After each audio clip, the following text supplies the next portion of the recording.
Welcome back to my channel.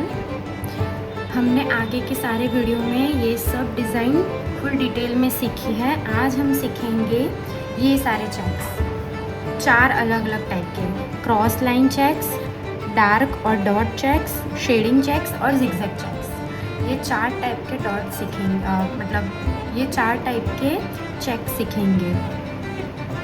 अगर आपने मेरा पहले का वीडियो नहीं देखा है तो वो वीडियो मेरी YouTube चैनल पे आपको मिल जाएगा, जिसमें वीडियोस डाले हुए हैं और वो भी लाइव के साथ है, और मैंने लाइव भी रखा है पूरे फुल डिटेल नॉलेज के साथ। Let's start.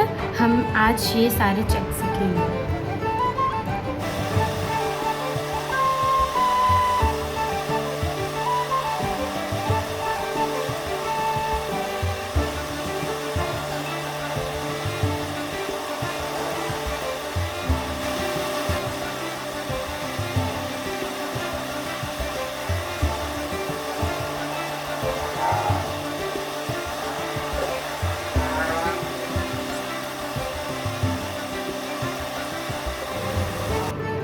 ये है हमारे अलग अलग टाइप के चेक्स।